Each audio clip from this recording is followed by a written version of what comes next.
بسم اللہ الرحمن الرحیم۔ حضرت خالد بن ولید ایپیسوڈ 7۔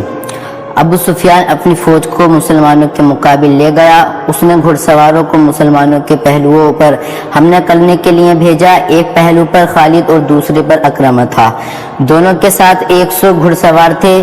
تمام گھڑ سواروں کا کمانڈر عبرو بن عاص تھا۔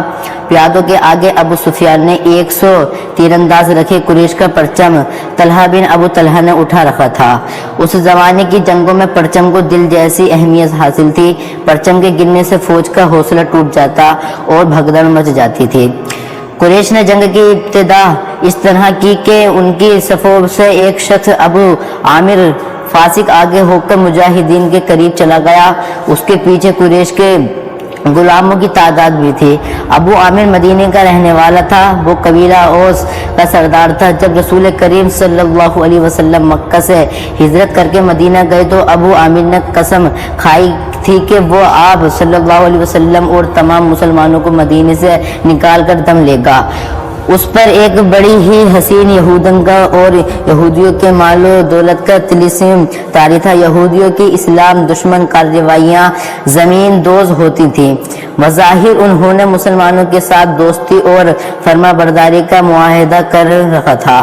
ابو عامر انہی کے ساتھ میں کٹ پتلی بنا ہوا تھا، لیکن ان یہودیوں نے اسے قریش کا دوست بنا رکھا تھا۔ ابو مجاہدین قریش کے خلاف لڑنے کے لیے مدینے سے نکلا تو ابو عامر قریش کے پاس چلا گیا۔ اس کے قبیلے اوس کے بہت سے آدمی رسول کریم کے دست مبارک پر اسلام قبول کر چکے تھے اور وہ قریش کے مقابلے میں صف آرا تھے۔ ابو عامر آگے چلا گیا اور مجاہدین سے بلند آواز میں مخاطب ہوا۔ رسول کریم نے اسے فاسق کا خطاب دیا تھا۔ قبیلے اوس کے غیرت مند بہادروں ابو عامر فاسق نے کہا، تم مجھے یقیناً پہچانتے ہو میں کون ہوں؟ میری بات غور سے سن لو۔ اور وہ اپنی للکار پوری نہ کر پایا تھا کہ مجاہدین اسلام کی سب سے قبیلے اوس کے ایک مجاہد کی آواز گرجی، او فاسق بدکار، ہم تیرے نام پر تھوک چکے ہیں۔ خالد کو وہ وقت یاد آ رہا تھا۔ مجاہدین اسلام کی سب سے ابو عامر اور اس کے ساتھ گئے ہوئے غلاموں پر پتھروں کی بوچھاڑ شروع ہو گئی۔ مورخ لکھتے ہیں کہ پتھر برسانے والے قبیلے اوس کے مجاہدین تھے۔ ابو عامر اور غلام جو مجاہدین کے پتھروں کی جد میں تھے، ایک ایک دو پتھر کھا کر پیچھے بھاگ گئے۔ یہودی مدینے میں بیٹھے لڑائی کی خبروں کا انتظار کر رہے تھے۔ جس یہودن کے طلسم میں ابو عامر گرفتار تھا وہ اپنی کامیابی کی خبر سننے کے لیے بےتاب تھی۔ اسے ابھی معلوم نہ تھا کہ اس کے حسن و جوانی کے طلسم کو مسلمانوں نے سنگسار کر دیا ہے۔ اس سلسلے کی آنے والی اکثار میں یہودیوں اور قریش کی عورتوں کی زمین دوز کارروائیوں کی تسلیمی کہانیاں سنائی جائیں گی۔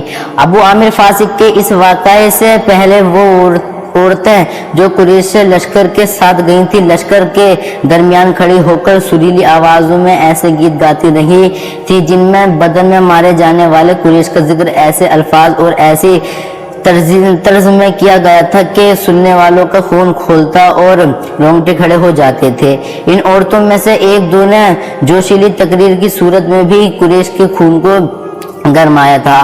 عورتوں کو پیچھے چلے جانے کا حکم ملا تو ابو سفیان کی بیوی ہند نے ایک گھوڑے پر سوار ہو کر ایک گیت گانا شروع کر دیا۔ اس کی آواز بلند تھی اور آواز میں سوز بھی تھا۔ تاریخ لکھنے والوں نے اس کے گیت کے پورے اشعار قلم بند نہیں کیے۔ انہوں نے لکھا ہے کہ یہ گیت فحش تھا جس میں مرد اور عورت کے درپردہ تعلقات کا ذکر تھا۔ اشعار جو تاریخ میں آئے ہیں وہ اس طرح ہیں۔ ان میں جس عبدالدار کا نام آتا ہے یہ بنو عبدالدار ہے۔ بنو امیہ اسی کی ایک شاخ تھی۔ بنو عبدالدار قریش کا بہت اونچا خاندان تھا۔ عبدالدار کے سپوتوں ہمارے گھرانے کے پاسبانوں، ہم رات کی بیٹیاں ہیں، ہم تکیوں کے درمیان حرکت کیا کرتے ہیں۔ اس حرکت میں لطف اور لذت ہوتی ہے۔ تم دشمن پر چڑھ دوڑو تو ہم تمہیں اپنے سینوں سے لگا لیں گے، تم بھاگ آئے تو ہم تمہارے قریب نہیں آئیں گے۔ اس کے بعد ابو عامر فاسق پر مجاہدین اسلام کی طرف سے سنگباری ہوئی اور اس کے فوراً بعد قریش نے مجاہدین پر تین پھینکنے شروع کر دیے۔ مجاہدین نے اس کے جوان میں تیر برسائے۔ خالد اپنے پہلو والے مسلمانوں کے پہلو پر حملہ کرنے کے لیے اپنے 100 سواروں کے ساتھ تیزی سے بڑھا۔ اسے معلوم نہ تھا کہ بلندی پر تیر انداز چھپے بیٹھے ہیں۔ اس کے سوار بے دھڑک چلے آ رہے تھے۔ راستہ ذرا تنگ تھا، سواروں کو آگے پیچھے گھوڑا ہونا پڑا۔ خالد سوچ سمجھ کر اپنے سوار دستے کو اس پہلو پر لایا تھا۔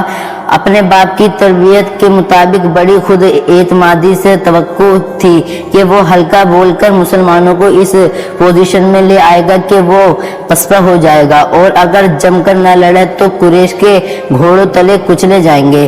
مگر مسلمانوں کے پہلو سے اس کے سوار ابھی دور ہی تھے کہ اوپر سے تیر اندازوں نے اس کے اگلے سواروں کو نہ آگے جانے کے قابل چھوڑا اور نہ پیچھے ہٹنے کے قابل رہے۔ ایک ایک سوار کئی تیر کھا کر گرا اور جن گھوڑوں کو تیر لگے انہوں نے خالد کو سوار دستے کے لیے قیامت برپا کر دی۔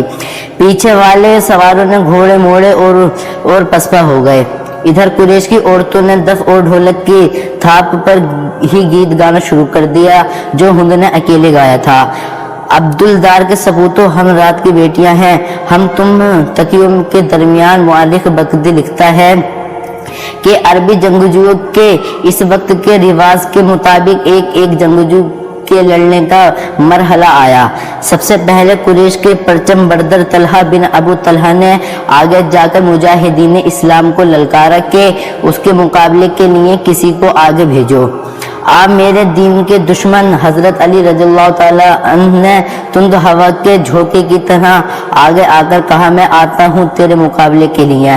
طلحہ اپنے قبیلے کا پرچم تھامے ہوئے تھے، تلوار لہراتے ہوئے بفرا ہوا آیا، مگر اس کا وار ہوا کو چیرتا ہوا گزر گیا۔ وہ ابھی سنبھل ہی رہا تھا کہ حضرت علی رضی اللہ تعالی عنہ کی تلوار نے اسے ایسا گہرا زخم دیا کہ پہلے اس کا پرچم گرا پھر وہ خود گرا۔ قریش کا ایک آدمی گھوڑا آیا اور پرچم اٹھا کر پیچھے چلا گیا۔ علی رضی اللہ تعالی عنہ اسے بھی گرا سکتے تھے مگر انفرادی مقابلوں میں یہ روا نہ تھا۔ طلحہ کو اٹھا کر پیچھے لے آئے۔